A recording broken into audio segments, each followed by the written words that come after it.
Hi my dear student, last session में हम लोगों ने इलेक्ट्रिक चार्ज, उसके प्रॉपर्टी और कूलम्स लॉ के बारे में डिस्कस किया था। और इस सेशन में हम लोग इलेक्ट्रिक फील्ड के बारे में डिस्कस करेंगे कि इलेक्ट्रिक फील्ड होता क्या है। तो माय डियर स्टूडेंट, अगर इलेक्ट्रिक फील्ड की बात किया जाए तो हम लोग कह सकते हैं कि electric field is the space around the any electric charge where it can exert a force on the another charge, that is called the electric field. For example, अगर देखा जाए तो अगर हम लोग के पास अगर स्पेस में अगर कैपिटल Q अमाउंट का एक इनिशियल चार्ज गिवन है और इसके विसिनिटी में अगर हम लोग Q0 अगर हम लोग एक चार्ज लाते हैं तो कैपिटल Q के प्रेजेंस के कारण इस Q0 पर क्या लगेगा, एक रिपल्सिव फोर्स लगेगा बाय द कूलम्स लॉ। तो हम लोग कह सकते हैं कि कूलम रिपल्सिव फोर्स F लग रहा है।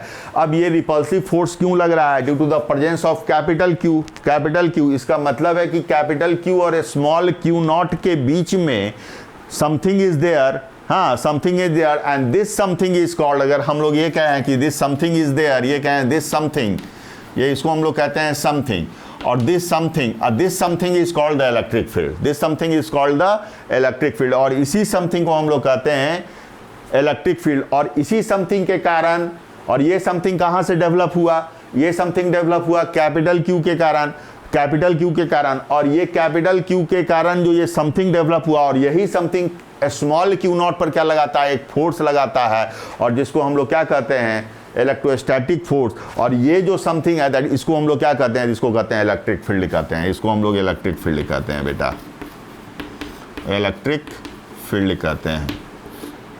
तो हर एक चार्ज की अगर हम बात करें तो हर एक चार्ज का एक सर्टेन एरिया में, सर्टेन विसिनिटी में अपना एक फील्ड होता है, और उस विसिनिटी में जब भी हम लोग किसी टेस्ट चार्ज को लाते हैं तो it will exert a force on it. अगर लेकिन जो सेम चार्ज है, जिस चार्ज के कारण जो फील्ड डेवलप हो रहा है, वो फील्ड उसी चार्ज पर फोर्स नहीं लगाएगा। फॉर एग्जाम्पल अगर हम लोग यहाँ पर कहें, अगर फॉर एग्जांपल कहें कि अगर ये कैपिटल Q है, कैपिटल Q बेटा हमारे पास ये है, और इसके कारण यहाँ पर इस सराउंडिंग में एक इलेक्ट्रिक फील्ड EF डेवलप हो रहा है, और ये जो इलेक्ट्रिक फील्ड है, और ये जो इलेक्ट्रिक फील्ड है ये किसके कारण डेवलप हो रहा है? कैपिटल Q के कारण डेवलप हो रहा है। तो क्या ये इलेक्ट्रिक फील्ड कैपिटल Q पर एक फोर्स लगाएगा? नहीं, ये कैपिटल Q पर एक फोर्स नहीं लगाएगा, क्योंकि ये जो इलेक्ट्रिक फील्ड डेवलप हो रहा है इस कैपिटल Q के कारण ही डेवलप हो रहा है, और जिस चार्ज के कारण इलेक्ट्रिक फील्ड डेवलप हो रहा है वो इलेक्ट्रिक फील्ड उसी चार्ज पर फोर्स नहीं लगाएगा। ऑल्दो दिस इलेक्ट्रिक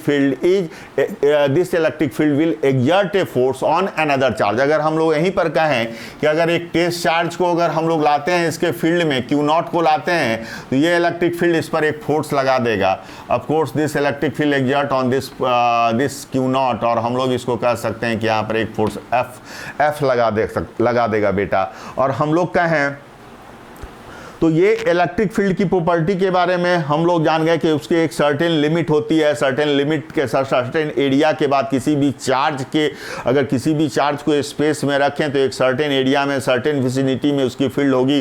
कुछ उसकी विसिनिटी से अगर हम लोग बाहर जाते हैं तो उसका इफेक्ट क्या हो जाता है, न्यूलिफाई हो जाता है, उसकी इफेक्ट नहीं होता। अगर फॉर एग्जाम्पल कहें कि अगर हम लोग Q0 को यहाँ से इस पोजिशन पर रखते हैं and it will not exert any force on it, अगर हम लोग यहाँ पर कहें कि कोई फोर्स यहाँ पर नहीं, इलेक्ट्रोस्टैटिक फोर्स नहीं लग रहा है, तो इसका क्या मतलब? इसका मतलब हुआ कि ये Q0 जो है इस कैपिटल Q के फील्ड से क्या है, बाहर है। ये स्मॉल Q0 है क्योंकि यहाँ पर कोई इलेक्ट्रोस्टैटिक फोर्स नहीं लग रहा है इसके फील्ड के कारण। तो ये कह सकते हैं कि यहाँ पर जो है कोई इलेक्ट्रोस्टैटिक फील्ड इस कैपिटल Q का नहीं है, हम लोग कह सकते हैं। तो एक सर्टेन एरिया में हम लोग कह सकते हैं कि इलेक्ट्रिक फील्ड होता है हर एक चार्ज की। अब हम लोग आते हैं दूसरा टॉपिक हमारा, इलेक्ट्रिक फील्ड स्ट्रेंथ क्या होता है। तो इलेक्ट्रिक फील्ड स्ट्रेंथ या इलेक्ट्रिक फील्ड इंटेंसिटी, तो हम लोग वहां से लिखते हैं इलेक्ट्रिक फील्ड स्ट्रेंथ या electric field intensity. Electric field strength, और इसी का दूसरा नाम है इलेक्ट्रिक फील्ड इंटेंसिटी।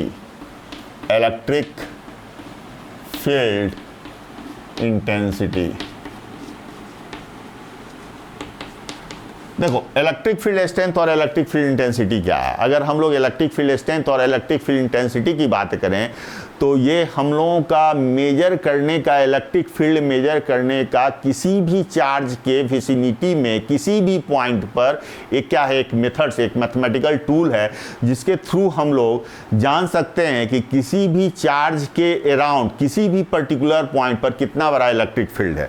तो अगर हम लोग बात कर सकते हैं, अगर बेटा कैपिटल क्यू अगर हमारे पास यहाँ पर एक चार्ज है और इसके विसिनिटी में कहें, अगर यहाँ पर एक पॉइंट अगर हम लोग कहें कि P1 है और दूसरा पॉइंट अगर हम लोग कहते हैं कि P2 है, P1 और P2 है, अब हम लोग कहें कि P1 पर इलेक्ट्रिक फील्ड ज़्यादा होगा कि P2 पर इलेक्ट्रिक फील्ड ज़्यादा होगा, तो हम लोग इलेक्ट्रिक फील्ड और जिस पॉइंट पर, अब इस पॉइंट पर कुछ स्ट्रेंथ होगा, हाँ इसका इलेक्ट्रिक फील्ड का क्या होगा, कुछ स्ट्रेंथ होगा या इंटेंसिटी होगा, उसी को हम लोग क्या कहते हैं, electric field.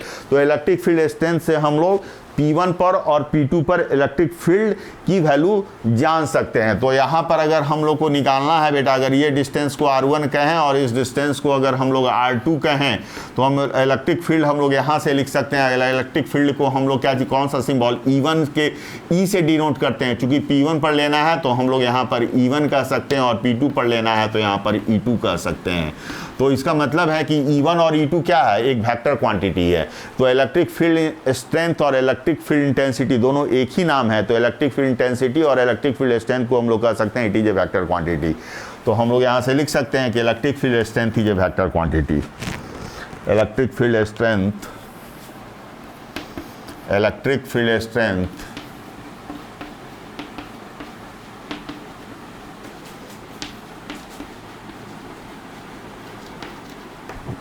is a vector quantity, is a vector quantity।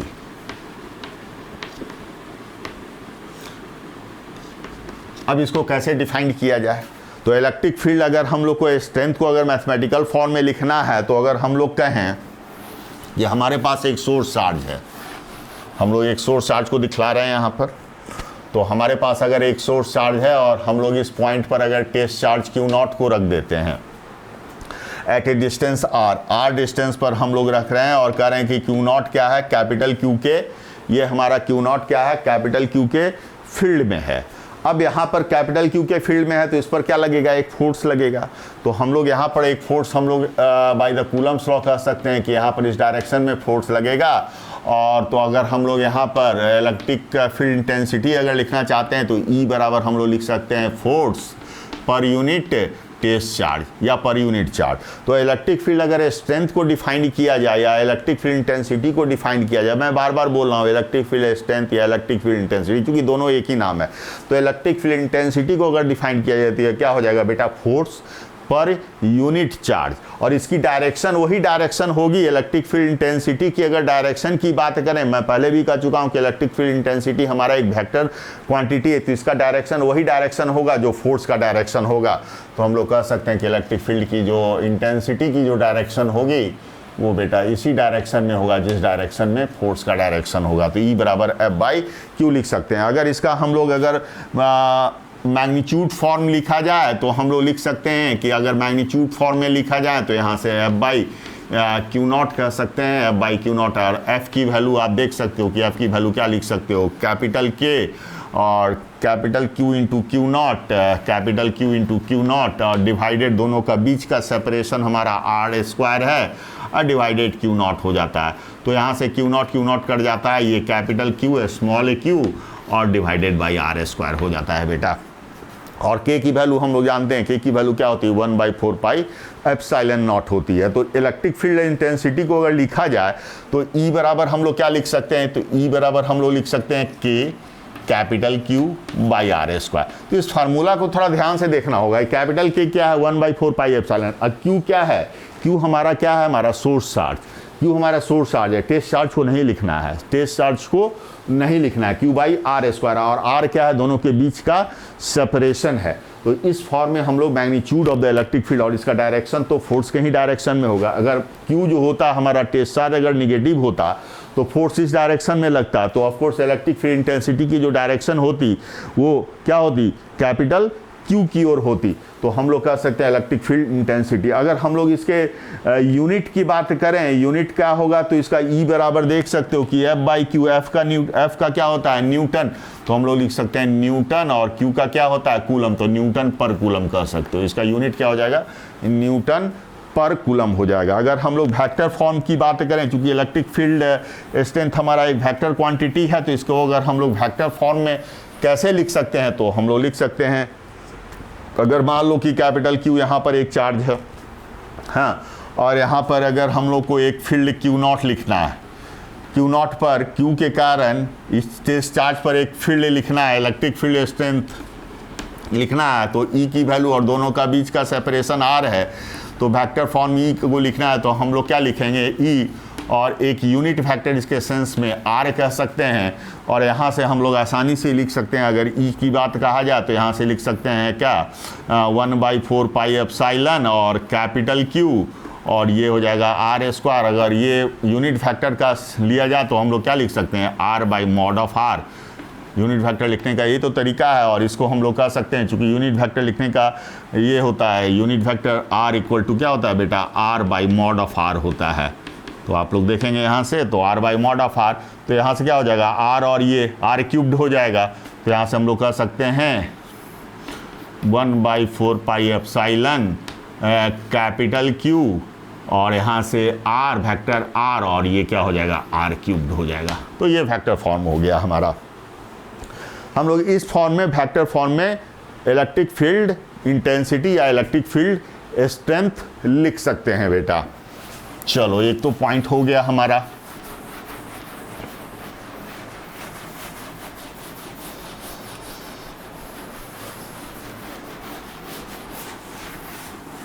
अब कुछ प्रॉब्लम्स पर, इस पर अगर हम लोग बात करें कि अगर हम लोगों के पास मान लेते हैं कि यहाँ पर 10 माइक्रोकूलम का चार्ज दिया हुआ है, 10 माइक्रोकूलम का चार्ज। हाँ, एक चीज़ और हम लोगों को ध्यान में रखना होगा कि जब हम लोग इलेक्ट्रिक फील्ड स्ट्रेंथ के जब इस फार्मूला को यूज करते हैं कि कैपिटल क्यू हमारा एक सोर्स चार्ज है, और इसके विसिनिटी में हम लोग क्यू नॉट लाते हैं, और क्यू नॉट लाने पर यहाँ पर एक इलेक्ट्रिक फील्ड इंटेंसिटी अगर हम लोग ई निकालते हैं, तो हम लोग करते हैं कि ई इक्वल टू क्या लिखते हैं, F/ क्या लिखते हैं, क्यू नॉट लिखते हैं, और यहाँ से कहते हैं कि क्यू नॉट जो है टेंड्स टू जीरो, वो काफ़ी छोटा है, Q naught tends to zero. तो अब यहाँ पर क्यू नॉट हम टेंड्स टू जीरो क्यों लेते हैं बेटा, Q naught tends to zero इसलिए लेते हैं क्योंकि अगर ये छोटा नहीं लेंगे तो इसका भी एक अपना फील्ड हो जाएगा, क्यू नॉट का भी एक अपना फील्ड हो जाएगा, विच विल अफेक्ट द, हाँ, कैपिटल क्यू।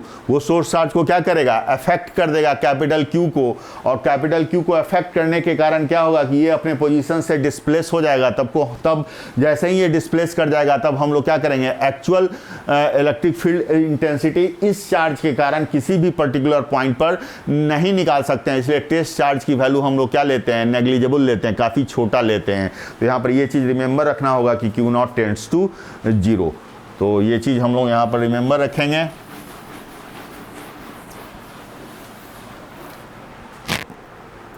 अगर एक प्रॉब्लम की बात करें यहाँ पर कि मान लेते हैं कि हमारा जो कैपिटल क्यू है बेटा, हमारा गिवन है एट एनी पोजीशंस, वो दिया हुआ है 2 माइक्रोकूलम का, 2 माइक्रोकूलम दिया हुआ है, तो निकालना है find electric field intensity, electric field intensity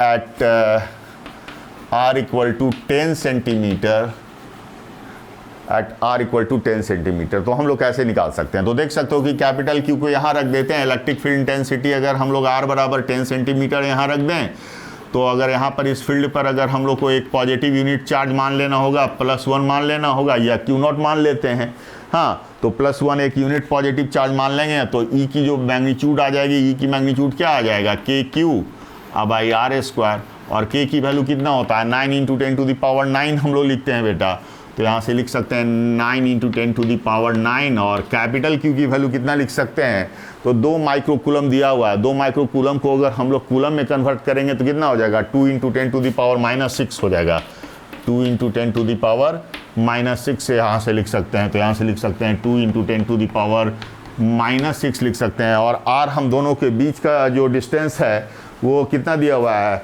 10 centimetre दिया हुआ है, और 10 सेंटीमीटर स्क्वायर दिया हुआ है।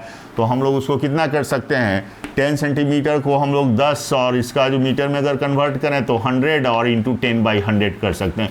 इसको आप सॉल्व कर दो, you will get the required result of electric field intensity. हम लोग यहाँ से इलेक्ट्रिक फील्ड इंटेंसिटी निकाल सकते हैं बेटा।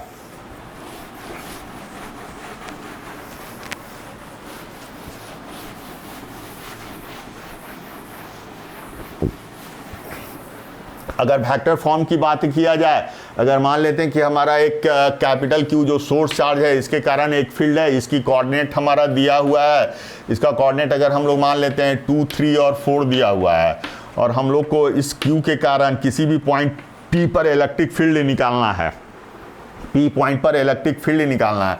मान लेते हैं बेटा ये जो क्यू है हमारा, मान लो कि ये कैपिटल क्यू जो है, ये कैपिटल क्यू की जो कोऑर्डिनेट है वो 2, 3 और 4 है। हाँ, और इस कैपिटल क्यू के कारण इस पॉइंट P पर हम लोग को इलेक्ट्रिक फील्ड निकालना है, इलेक्ट्रिक फील्ड स्ट्रेंथ निकालना है। और P की जो कोऑर्डिनेट दी हुई है वो कोऑर्डिनेट हमारा दिया हुआ है 3 और 5 और 7 दिया हुआ है। इस फील्ड पर हम लोग को, इस पॉइंट पर हम लोग को इलेक्ट्रिक फील्ड निकालना है। तो हम लोग मान लेते हैं यहाँ पर Q0 एक चार्ज हम लोग मान लेते हैं कि टेस्ट चार्ज यहाँ पर है, तो इलेक्ट्रिक फील्ड हम लोग का, चूंकि यहाँ पर टेस्ट चार्ज को हमेशा पॉजिटिव लेना है, तो टेस्ट चार्ज जैसे ही हम लोग यहाँ पर अगर पॉजिटिव लेते हैं तो इलेक्ट्रिक फील्ड स्ट्रेंथ की जो डायरेक्शन हो जाएगी इस डायरेक्शन में हो जाएगा। चूंकि यूनिट पॉजिटिव चार्ज लेना रहता है तो हम लोग को Q0 को हमेशा पॉजिटिव लेना होगा। तो E की वैल्यू अगर हम लोग मैग्नीट्यूड की बात करें तो मैग्नीट्यूड, अगर वेक्टर फॉर्म में बात करें तो E बराबर क्या लिख सकते हैं, KQ बाई R क्यूब, और वेक्टर R लिख सकते हैं। और वेक्टर R के लिए आप देख सकते हो बेटा, तो R बराबर क्या लिख सकते हैं, R का तो पोजीशन यही है OP। अगर इस पॉइंट को अगर हम लोग कहें O, अगर this point is called O, तो OP बराबर लिख सकते हैं, OP बराबर R है। और OP जब R है तो R का वैल्यू हम लोग क्या लिख सकते हैं, P का कोऑर्डिनेट। तो P का कोऑर्डिनेट में से तो क्या करेंगे, P का कोऑर्डिनेट अगर हम लोग इसको मान लेते हैं x2, तो ये हो जाएगा y2, और ये हो जाएगा z2, और ये हमारा क्या कोऑर्डिनेट हो जाएगा x1, y1, और ये z1 कोऑर्डिनेट हो जाएगा। अगर r की वैल्यू अगर हम लोग लिखाना चाहते हैं तो क्या लिख सकते हैं, x2 minus x1 i plus y2 minus y1 j plus z2 minus z1 into k। ये यूनिट वेक्टर हमारा हो गया। अगर हम लोग x2 माइनस x1 कर सकते हैं तो देखो क्या कर सकते हैं, 3 माइनस 2 1 हो जाएगा, तो हमारा i हो जाता है। तो वेक्टर r को हम लोग क्या लिख सकते हो, तो वेक्टर r बराबर लिख सकते हो i यूनिट वेक्टर हो जाएगा। और देखो x2 माइनस x1 और y2 माइनस y, तो y2 हमारा कितना है, 5 है, तो 5 में से 3 चला गया, तो 5 में से 3 है 2i, तो यहाँ से हम लोग लिख सकते हैं 2j, तो 2j हो गया। और देखो यहाँ से z2 कितना है, 7 है, तो और 7 में से z1 घटा देंगे तो 7 माइनस 4 यानी 3k आ जाएगा, प्लस 3k हो जाएगा बेटा। ये हमारा वेक्टर r आ गया। तो वेक्टर r आ गया, तो हम लोग यहाँ से अगर r स्क्वायर की बात करें, मॉड ऑफ r की बात करते हैं, तो मॉड ऑफ r कितना लिख सकते हैं, मॉड ऑफ r की अगर हम लोग बात करें तो यहाँ से लिख सकते हैं 1 square plus 2 square plus 3 square लिख सकते हैं, देख सकते हो। तो अब यहाँ से r बराबर क्या लिख सकते हो, 2 दूना 4 हो गया, और ये 9 4 13 1 14, ये कितना हो जाएगा, √14 हो जाता है। तो अगर r क्यूब की बात किया जाए तो r क्यूब्ड हम लोग कितना लिख सकते हैं, तो r क्यूब्ड यानी r स्क्वायर इंटू r लिख सकते हैं, r स्क्वायर इंटू r, तो r स्क्वायर हम लोग को कितना हो जाएगा 14, और r की वैल्यू कितना लिख सकते हैं, √14। हाँ, तो इसका वैल्यू 1 + 1 यानी कितना हो जाएगा 14 टू द पावर 1 + 1 यानी 3/2। हाँ, ये r क्यूब्ड की वैल्यू आ गई बेटा। तो अब हम लोग सिंपली फार्मूला में लिख सकते हैं। सिंपली जो फार्मूला है हमारे पास क्या आ जाता है, फार्मूला जो है, सिंपल फार्मूला हमारे पास जो है वो क्या है, इलेक्ट्रिक फील्ड इंटेंसिटी। अगर हम लोग E की बात करें तो E बराबर हम लोग क्या लिखे थे, capital Q K into capital Q R cubed और वेक्टर R, और K की वैल्यू तो है ही कैपिटल क्यू की वैल्यू हम लोग डाल देंगे जो भी दिया हुआ, 2 कूलम 3 कूलम दिया हुआ, तो कैपिटल क्यू की वैल्यू, और आर क्यूब्ड की वैल्यू हम लोग डाल देंगे 14 टू द पावर 3/2, और ये हो जाएगा 14 टू द पावर 3/2, और वेक्टर आर की वैल्यू हम लोग यहाँ से निकाल लेंगे i प्लस, और ये हो जाएगा i + 2j + 3k. So this is the simple method to find out the vector form of the electric field intensity. इस तरह से हम लोग सिंपल मेथड से इलेक्ट्रिक फील्ड इंटेंसिटी निकाल सकते हैं बेटा. चलो अब हम लोग जो है सो इलेक्ट्रिक फील्ड लाइंस के बारे में डिस्कस करेंगे कि इलेक्ट्रिक फील्ड लाइंस होता क्या है. What is the electric field lines?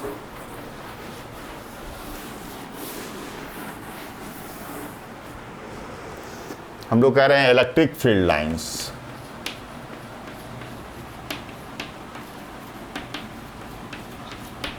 Electric field lines,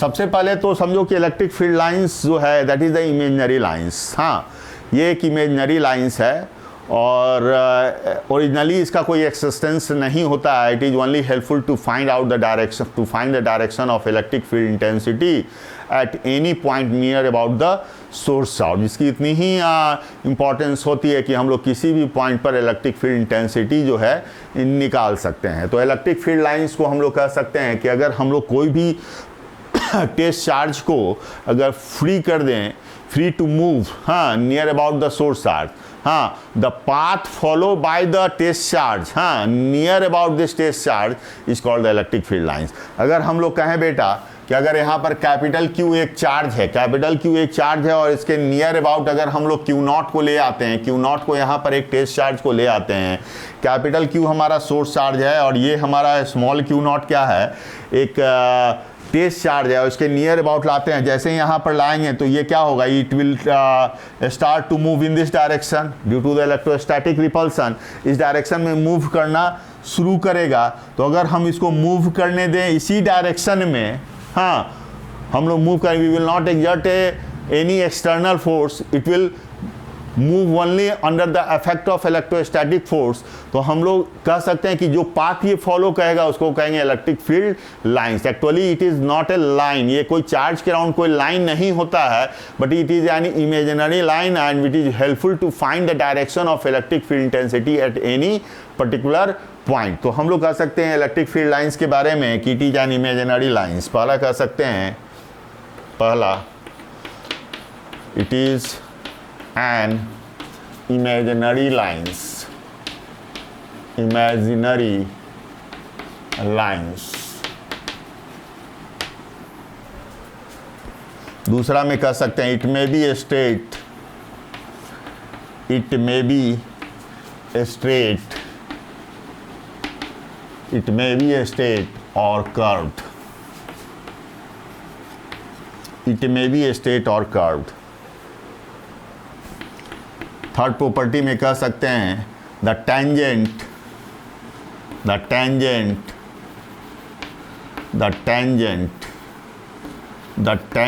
at any point,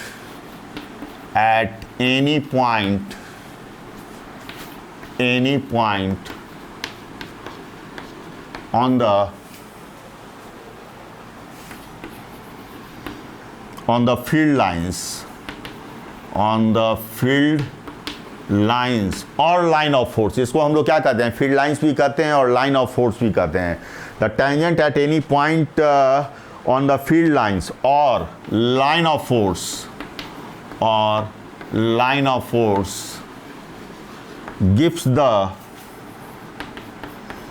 gives the direction of field lines, direction of electric field intensity, electric field intensity.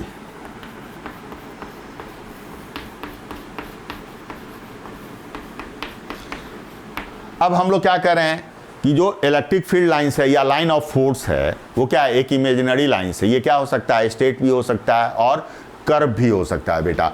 अगर हम लोग कहें कि इलेक्ट्रिक फील्ड लाइंस के help से अगर हम लोग को इलेक्ट्रिक फील्ड इंटेंसिटी का डायरेक्शन निकालना हो, फॉर एग्जांपल अगर हम लोग कहें कि अगर हमारा इलेक्ट्रिक फील्ड लाइंस ये है, इलेक्ट्रिक फील्ड लाइंस यहाँ पर है और इस पॉइंट पर अगर हम लोग कहें P1 पर अगर हम लोग को इलेक्ट्रिक फील्ड इंटेंसिटी की डायरेक्शन निकालना है, हम लोग यहाँ पर एक टेंजेंट खींच देंगे और that is the direction of electric field line.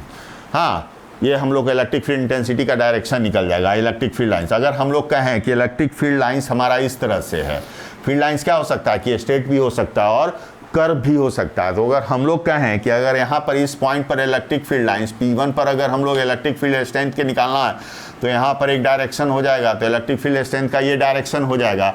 अगर इस पॉइंट पर कहें P2 पर, तो इस डायरेक्शन में अगर हम लोग एक टेंजेंट खींच देंगे तो वहाँ पर इलेक्ट्रिक फील्ड स्ट्रेंथ की डायरेक्शंस निकल जाएगा। तो इलेक्ट्रिक फील्ड का डायरेक्शंस को फाइंड करने के लिए हम लोग को electric field lines is very necessary to find the electric field lines. तो अब हम लोग यहाँ पर क्या कहते हैं, अब हम लोग कह रहे हैं कि जो फील्ड लाइंस है तो always originate from the positive charge and terminate on the negative charge. तो हम लोग नेक्स्ट प्रॉपर्टी में लिख सकते हैं कि it originate from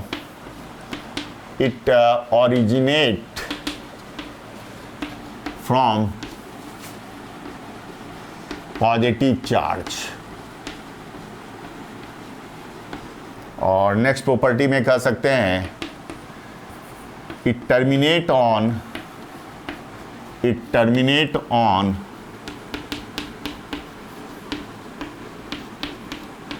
negative charge.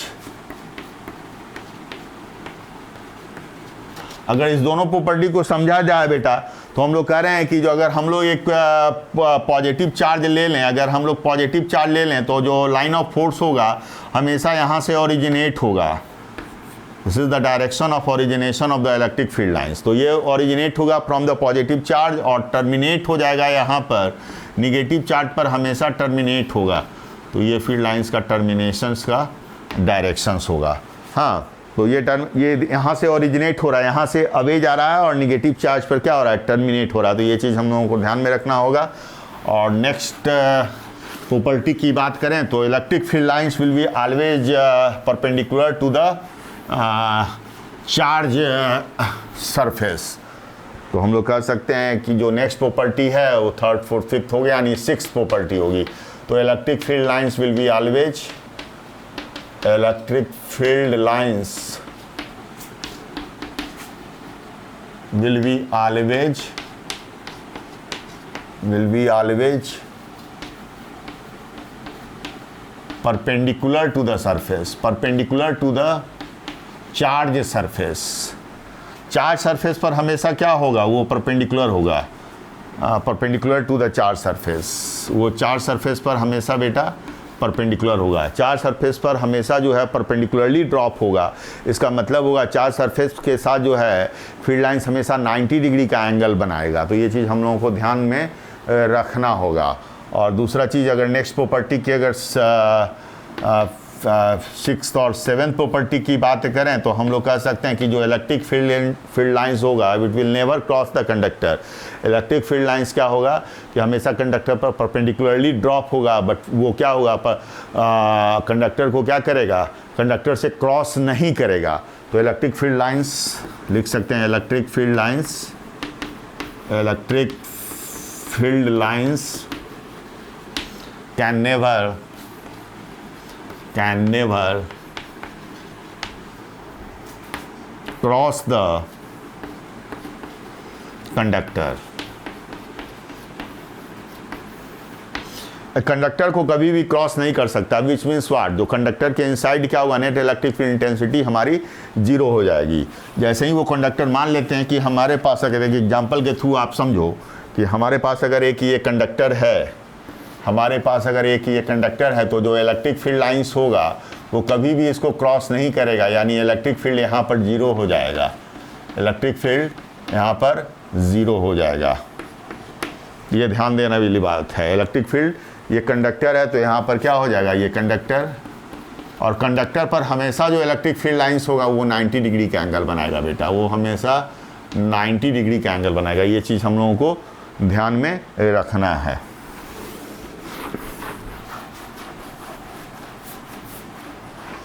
एक प्रॉपर्टी और हम लोगों को याद रखना है कि जो लाइन ऑफ फोर्स होगा never cross to each other, line of force can never.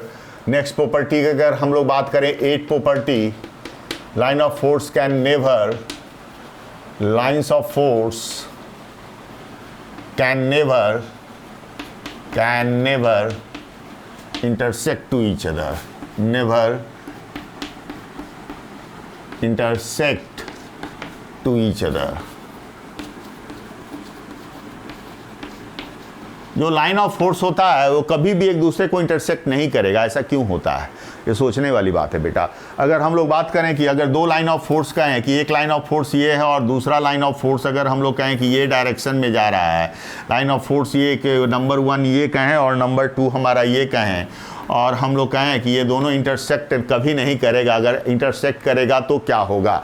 तो अगर हम लोग कहें कि इस पॉइंट को कहें तो ये तो कॉमन पॉइंट हो जाता है, और यहाँ पर अगर फील्ड इंटेंसिटी अगर देखा जाए पी पॉइंट पर तो एक डायरेक्शन यहाँ पर हो जाएगा, 2 के कारण यहाँ पर E2 का फील्ड डायरेक्शन ये हो जाएगा, और 1 के कारण जो फील्ड इंटेंसिटी का डायरेक्शन ये हो जाएगा, E1 हो जाएगा। तो किसी भी एक पॉइंट पर 2 डायरेक्शन नहीं हो सकता इलेक्ट्रिक फील्ड इंटेंसिटी का, किसी भी P एक कॉमन पॉइंट है और इस कॉमन पॉइंट पर 2 डायरेक्शन है, एक E1 और एक E2, इसीलिए जो है field lines can never intersect to each other. दूसरी प्रॉपर्टी अगर हम लोग बात करें तो जो फील्ड लाइंस होता है contract length wise, field lines contract length wise, और इसी लेंथ वाइज कॉन्ट्रैक्ट होने के कारण क्या होता है कि दो अनलाइक चार्जेस के बीच में क्या होता है, फोर्स ऑफ अट्रैक्शन लगता है। तो लाइन ऑफ फोर्स हम लोग कह सकते हैं कि लाइन ऑफ फोर्स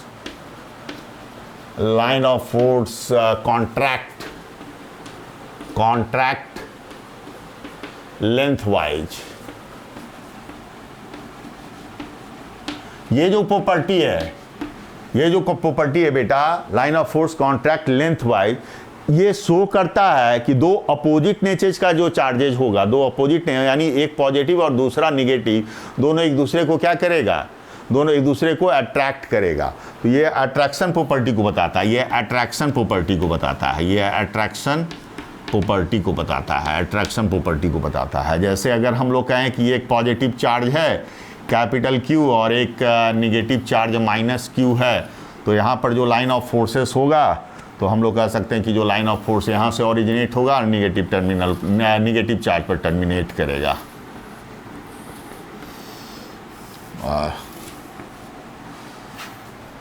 यहाँ से अभी जाएगा, ये ध्यान देने वाली बात है, यहाँ से ओरिजिनेट हो रहा है और यहाँ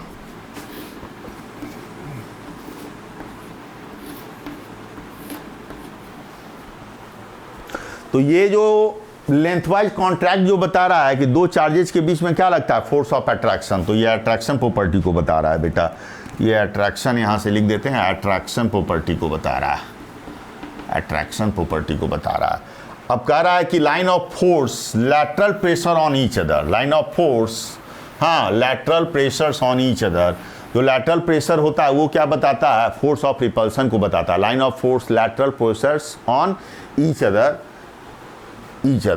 तो लाइन ऑफ फोर्स हम लोग को लैटरल प्रेशर बताता है, तो लैटरल प्रेशर जो बताता है वो फोर्स ऑफ रिपल्सन को बताता है। Lateral line of force lateral pressure लिख दे रहा हूँ, lateral pressure on each other, pressure on each other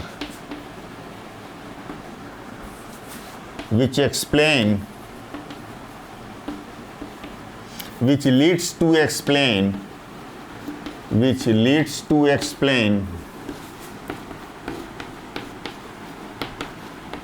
the same charge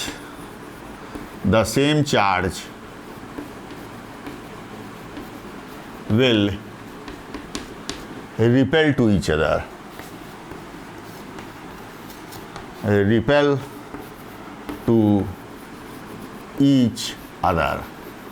ये जो लैटरल प्रेशर वाली जो प्रॉपर्टी है ये बताता है कि दो जो अगर लाइक चार्जेज है एक दूसरे को क्या करेगा, रिपेल करेगा बेटा। कुछ इस तरह से आप लोग देख सकते हो यहाँ पर।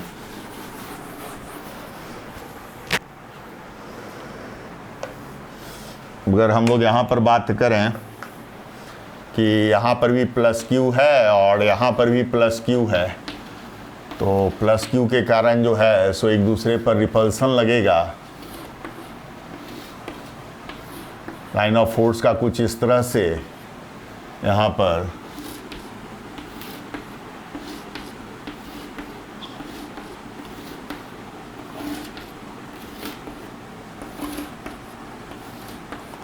इस तरह से रहेगा। यहाँ पर फोर्स ऑफ लैटरल प्रेशर लगा रहा है, ये लैटरल प्रेशर को शो कर रहा है। दोनों पर प्लस प्लस चार्ज है तो ये लैटरल प्रेशर यानी रिपल्सन को शो कर रहा है, रिपल्सन शो हो रहा है बेटा। अब ये हम लोग लाइन ऑफ फोर्स के बारे में कह रहे हैं। अब हम लोग कुछ प्रॉपर्टी के बारे में जान रहे हैं कि लाइन ऑफ फोर्स क्या होता है। कि अगर हम लोग कहें कि uniform field lines, non uniform field lines, अगर हम लोग कहें अगर इस तरह का अगर आपको फील्ड दिया हुआ है बेटा, तो लाइन ऑफ फोर्स का डायरेक्शन यानी इलेक्ट्रिक फील्ड इंटेंसिटी की ये डायरेक्शन है। एरो के सेंस में इलेक्ट्रिक फील्ड इंटेंसिटी की डायरेक्शन होगी।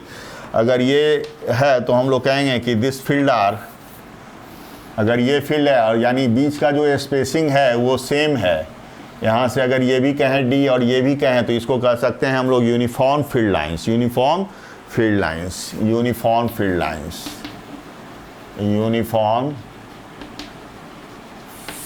Field lines. इसका मैग्नीट्यूड और डायरेक्शन दोनों सेम है, इसका मैग्नीट्यूड एंड डायरेक्शंस दोनों सेम है। अगर हम लोग यहाँ से कह सकते हैं कि अगर इस तरह से दिखाएं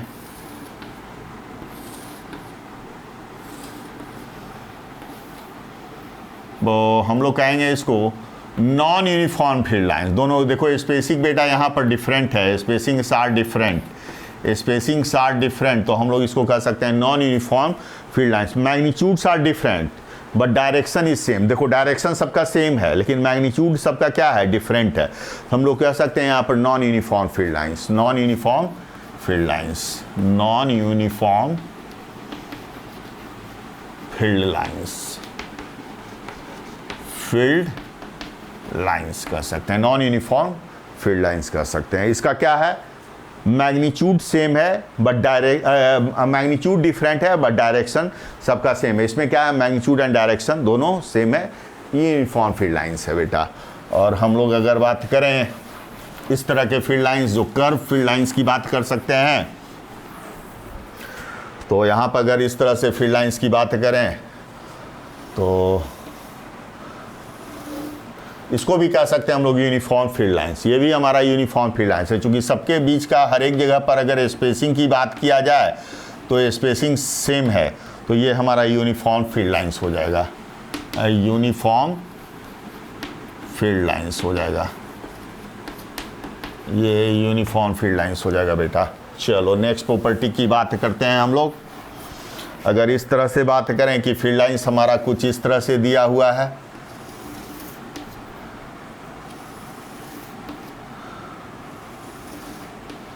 तो ये हम लोग इस तरह के, फिर देखो स्पेसिंग वेरी हो रहा है, स्पेसिंग आर वेरिंग हाँ बिटवीन द फील्ड लाइंस, तो हम लोग कह सकते हैं ये नॉन यूनिफॉर्म फील्ड लाइंस है, non uniform field lines, non uniform field lines, ये नॉन यूनिफॉर्म फील्ड लाइंस है। अगर हम लोग यहीं से इलेक्ट्रिक फील्ड स्ट्रेंथ की अगर हम लोग बात करें, अगर हम लोग 2 पॉइंट लेते हैं बेटा, अगर हम लोग कहें यहाँ पर P1 और इस पॉइंट को अगर हम लोग कहें P2, अगर कहें कि इलेक्ट्रिक फील्ड इंटेंसिटी अगर इस पॉइंट पर कहें कि अगर हमारा E1 है और इस पॉइंट पर अगर हम लोग कहें कि E2 है, तो अगर हम लोग कह सकते हैं कि यहाँ पर जो E1 की जो वैल्यू होगा वो ग्रेटर दैन E2 होगा। तो इसका क्या मतलब हुआ, इसका ये मतलब हुआ कि जहाँ पर फील्ड लाइंस क्या होता है, क्लोज होता है एक दूसरे से, वहाँ पर इलेक्ट्रिक फील्ड इंटेंसिटी की वैल्यू क्या होती है, ज़्यादा होती है with respect to the that place where the distance between the field lines is wider. दो फील्ड लाइंस के बीच का जो डिस्टेंस होता है वो क्या होता है, वाइडर होता है, वहाँ पर फील्ड लाइंस क्या होती है, वीक होती है। तो हम लोग कह सकते हैं कि यहाँ पर स्ट्रॉन्ग फील्ड है और यहाँ पर क्या है, P1 पर स्ट्रॉन्ग फील्ड है और P2 पर क्या है हमारा वीक फील्ड है। तो ये बात हम लोगों को समझना है बेटा। चलो ये चीज़ तो हम लोग समझ गए। अब हम लोग आ जाते हैं नल पॉइंट पर कि नल पॉइंट क्या होता है, what is the null point. अब हम लोग आ जा रहे हैं बेटा, नल पॉइंट क्या है, नल पॉइंट क्या है। तो नल पॉइंट वो पॉइंट होता है जहां पर इलेक्ट्रिक फील्ड इंटेंसिटी क्या होती है, 0 होती है। Null point is the point where the electric field intensity is 0। Null point is the point where electric field intensity is 0। अब जहाँ पर इलेक्ट्रिक फील्ड इंटेंसिटी 0 हो जाएगा नल पॉइंट पर, वहाँ पर हम लोग क्या कर सकते हैं, वहाँ पर हम लोग जो है सो फील्ड लाइंस को शो नहीं करते। Field lines can not be passes through this null point. Field lines हम लोग कह सकते हैं कि field lines FIELD, field lines will not pass through this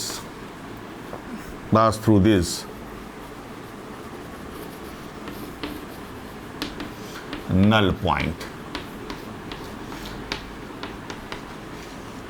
अब ये नल पॉइंट से फील्ड लाइंस हमारा क्या होगा, पास नहीं करेगा। इस नल पॉइंट से हमारा फील्ड लाइंस बेटा पास नहीं करेगा। अब देखो जैसे हम लोग नल पॉइंट को यहाँ पर दिखा रहे हैं कि अगर नल पॉइंट को दिखाया जाए कि अगर हम लोग दो लाइक चार्जेस दिखा रहे हैं कि अगर हम लोग एक पर कहें कि प्लस कैपिटल Q है, एक यहाँ पर दिखा रहे हैं कि प्लस कैपिटल Q चार्ज हम लोग दिखा रहे हैं, और यहाँ पर भी अगर हम लोग कहें कि माइनस Q दिखा देते हैं, माइनस Q चार्जेस दिखा दे रहे हैं, माइनस Q चार्जेस दिखा रहे हैं, प्लस Q और प्लस Q ही दिखा देते हैं।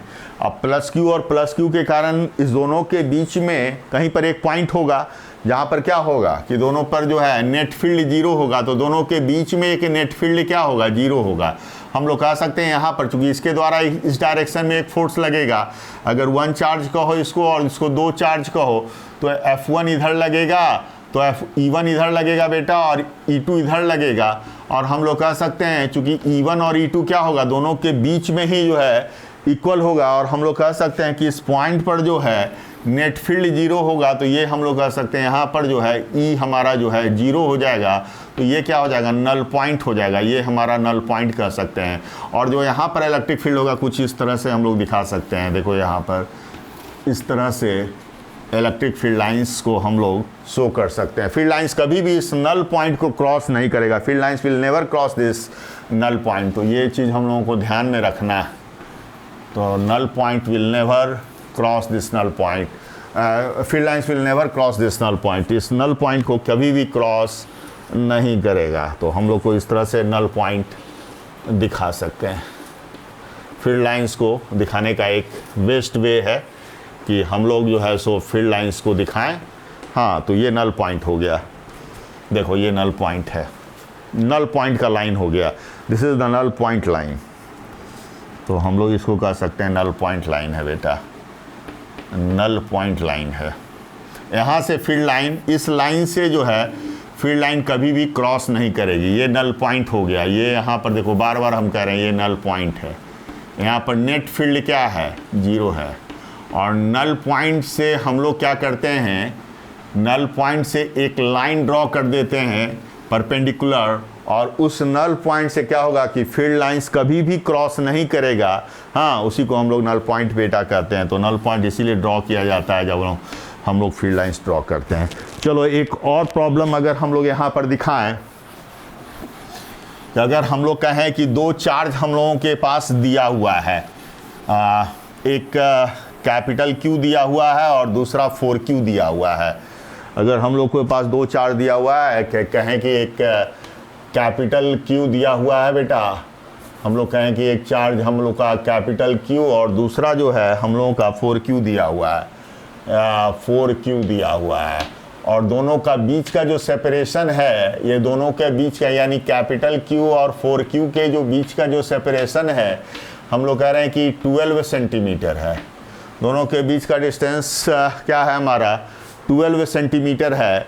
तो हम लोगों को क्या निकालना है, इसका नल पॉइंट निकालना है। दोनों के बीच का नल पॉइंट कहाँ पर होगा, तो जाहिर सा बात है 3 स्पेस बनता है। एक स्पेस तो ये बन रहा है, एक स्पेस ये बन रहा है और एक स्पेस ये बन रहा है। अगर हम लोग यहाँ पर अगर कोई टेस्ट चार्ज रखते हैं, अगर पॉजिटिव चार्ज अगर यहाँ पर रखो तो ये भी इसको रिपेल करेगा और ये भी इसको रिपेल करेगा, तो ये तो पोजीशन हो नहीं सकता। अगर इस पोजीशन की बात करें तो इधर भी ये और ये भी इसको रिपेल करता है, तो ये पोजीशन भी नहीं हो सकता। जब भी होगा इस दोनों के बीच में कहीं का एक पॉइंट होगा। तो हम लोग मान लेते हैं कि ये डिस्टेंस हमारा x डिस्टेंस पर है, x डिस्टेंस पर है। यहाँ पर P पॉइंट पर एक नल पॉइंट है, और जब P पॉइंट पर नल पॉइंट है तो यहाँ पर नेट इलेक्ट्रिक फील्ड क्या होगी, 0 होगी। अगर हम लोग इस चार्ज को 1 कहें और इस चार्ज को बेटा 2 कहें, इस चार्ज को 2 कहें, तो इलेक्ट्रिक फील्ड 1 के कारण जो होगा ये इस डायरेक्शन में होगा E1, और इसके कारण जो है 2 के कारण जो होगा इस डायरेक्शन में होगा E2, इस डायरेक्शन में हो जाएगा हमारा E2, आप देख सकते हो। और हम लोग कहें E1 और E2 को वैल्यू, अगर हम लोग E1 की बात अगर लिखना चाहते हैं तो E1 के लिए क्या लिख सकते हैं, देख सकते हो आप यहाँ पर। अगर E1 की बात कहें तो E1 इक्वल टू क्या लिख सकते हो, तो E1 बराबर बेटा लिख सकते हो क्या, KQ और डिवाइडेड बाई एक्स स्क्वायर। और E2 की बात करते हैं तो ये एक्स स्क्वायर हो गया, और E2 तो ये E2 का भी 4 क्या हो जाएगा, ये x है, ये x है तो ये कितना हो जाएगा 12 माइनस एक्स हो जाएगा, तो E2 ही हो जाएगा K इंटू 4Q, और ये हो जाएगा 12 माइनस एक्स का होल स्क्वायर। अब चूंकि दोनों नल पॉइंट पर है तो दोनों को इक्वेट कर देना होगा, तो दोनों को इक्वेट कर दे, E1 और E2 की वैल्यू को क्या कर देना होगा, इक्वल कर देना होगा। तो E1 और E2 को हम लोग इक्वल कर रहे हैं, तो E1 और E2 को बेटा इक्वल करो तो क्या आ जाता है, देख सकते हो कि E1 और E2 को अगर हम लोग इक्वल करें तो लिख सकते हैं KQ डिवाइडेड एक्स स्क्वायर और equal to K into 4Q divided 12 minus x का होल स्क्वायर। अब यहाँ से देख सकते हो K और Q कट गया, अब यहाँ से आ जाता है 4x स्क्वायर। अब यहाँ से देखो क्या आ जाता है, ये आ जाता है हमारा 4x स्क्वायर, ये 4 का एक्स स्क्वायर, और ये आ जाता है 12 माइनस, और ये इधर चला जाएगा 12 माइनस एक्स का होल स्क्वायर। अब यहाँ से हम लोग क्या लिख सकते हैं, 2, ये लिख सकते हैं 2x, और ये इसको लिख सकते हैं 12 माइनस एक्स, दोनों का अंडर रूट ले लेंगे बेटा, और 2x का इधर चला जाएगा तो 3x आ जाएगा, 3x, और ये आ जाएगा 3x बराबर 12, तो x बराबर कितना आ जाएगा 4। तो हम लोग कह रहे हैं कि जो x जो है, x बराबर क्या आ रहा है 4 मीटर, तो कैपिटल Q और जो है 4Q के जो बीच का डिस्टेंस है बेटा, हम लोग देख सकते हैं कि जो x बराबर 4 है, यानी यहाँ से अगर आप देखो x का वैल्यू जो 4 आया, यानी हम जो कह रहे थे कि यहाँ पर हम लोग मान रहे थे कैपिटल Q और यहाँ कह रहे थे कि 4Q है, और दोनों के बीच का जो सेपरेशन है हमारा ये 12 है, और इस पॉइंट को हम लोग P कह रहे थे, और ये डिस्टेंस को हम लोग कह रहे थे x, और ये 4 है तो ये डिस्टेंस हमारा कितना आ जाएगा 8 आ जाएगा, तो 8 और 4 कितना हो जाएगा 12 हो जाएगा। तो हम लोग कह सकते हैं कि नल पॉइंट हमेशा कहाँ पर मिलता है, जो चार्ज छोटा होता है। तो यहाँ से ये कंक्लूजन निकल के आया कि नल पॉइंट ये दिस पॉइंट होगा, ये पॉइंट होगा, यहाँ पर जो है हम लोगों का नेट चार्ज की वैल्यू क्या होगी, मिनिमम होगी। नेट चार्ज का वैल्यू जहाँ पर कम होगा वहाँ उस पॉइंट पर, उस पॉइंट के नियर अबाउट हमारा नल पॉइंट होगा। अगर हम लोग यहाँ से फील्ड लाइंस अगर हम लोग खींचना चाहते हैं तो फील्ड लाइंस बेटा आसानी से खींच सकते हैं। अब ये चूंकि नल पॉइंट के परपेंडिकुलर लाइन है तो यहाँ से तो कोई जाएगा नहीं, तो यहाँ से एक लाइन ये दिखा दो, एक लाइन ये दिखा दो। अब यहाँ से इस तरह से आप दिखाते चले जाओ, ये हमारा फील्ड लाइंस को शो कर दे रहा है, देख सकते हो। और 4Q को अगर हम लोग बात करो तो ये देख सकते हो,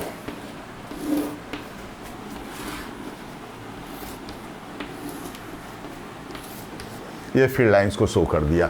अब ये जो नल पॉइंट है इसको क्रॉस नहीं करेगा फील्ड लाइंस, ये नल जो पॉइंट है इसको क्रॉस नहीं करेगा बेटा। अगर हम लोग सेम प्रॉब्लम अगर दूसरे प्रॉब्लम पर चाहें, अगर एक को हम लोग Q चार्ज मान लेते हैं और दूसरे को हम लोग -Q और दूसरे को Q मान लेते हैं। अगर हम लोग बेटा कहें कि एक अगर यहाँ पर +2Q कह दें और यहाँ पर -Q कर दें, और दोनों का कहें कि हम लोग यहाँ पर -Q दिखा दे रहे हैं, यहाँ पर बेटा -Q दिखा दे रहे हैं, ये -Q चार्ज है। अब दोनों का जो है हम लोग का देखना होगा कि नल पॉइंट कहाँ पर है। अगर दोनों का इमेजिन करो तो नल पॉइंट कहाँ होगा, दोनों के क्या बीच में होगा, क्या दोनों के बीच में पॉसिबल है। अगर यहाँ पर कोई पॉइंट देखो तो ये +2 क्या करेगा, ये इसको रिपेल करेगा और ये -Q इसको अट्रैक्ट करेगा, इस दोनों के बीच में तो हो नहीं सकता है। अब नल पॉइंट हमने कहाँ बताया, नल पॉइंट हमेशा हमने आपको बताया कि हमेशा क्या होगा, near about the smaller charge. तो +2Q और -Q में क्या है, कौन सा चार्ज स्मॉलर है, तो -Q, तो यानी -Q की ओर होगा। तो नल पॉइंट कहीं यहाँ पर बेटा होगा। अब नल पॉइंट कहीं यहाँ पर होगा, और हम लोग जान रहे हैं कि अगर हम लोग इस पॉइंट को कहें कि ये हमारा नल पॉइंट है और इस नल पॉइंट से हम लोग कभी भी फील्ड लाइंस हमारा क्या होगा, पास नहीं करेगा। अब हम लोग +2q को अगर देखें तो +2q चार्ज है यहाँ पर और ये -q से ज़्यादा है, डबल चार्ज है, तो यहाँ पर फील्ड लाइंस क्या होगा, डबल होगा। तो हम लोग को इस तरह से यहाँ पर दिखा सकते हैं, यहाँ पर फील्ड लाइंस इस तरह से बेटा दिखा सकते हैं, यहाँ पर इस तरह से इसको और स्पेसिंग लेके और यहाँ पर ऐसे, हाँ, और फील्ड लाइंस ये, और हाँ,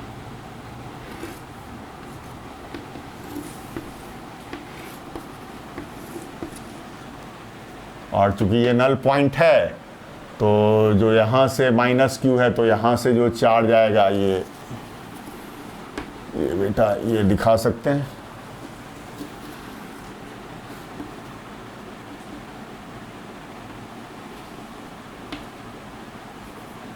ये नल पॉइंट है तो नल पॉइंट से तो कभी भी चार्ज पास होगा ही, ये null point, this is the null point.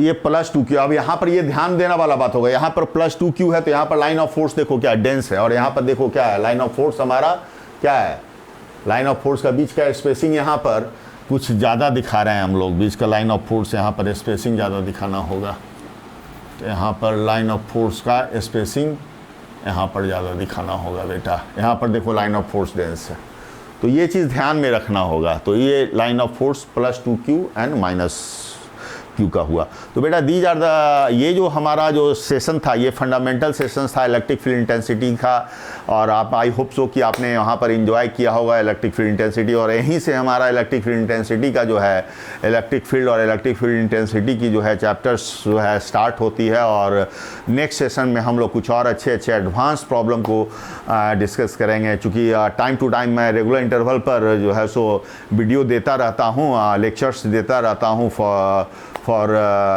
IIT JEE mains and 11th और 12th एग्जामिनेशंस के लिए। तो बेटा ये कंपलसरी है कि मेरी नोटिफिकेशन आपको तुरंत मिल जाए, इसके लिए मेरे चैनल पर जाके आप वहाँ पर सब्सक्राइब कीजिए। सब्सक्राइब करने से ये होगा कि नोटिफिकेशन आपको तुरंत ही मिल जाएगा बेटा। आई होप सो कि आपने क्लास को एंजॉय किया होगा बेटा। सो नेक्स्ट सेशन में हम लोग with new flavour new energy के साथ फिर मिलते। Wish you all the best.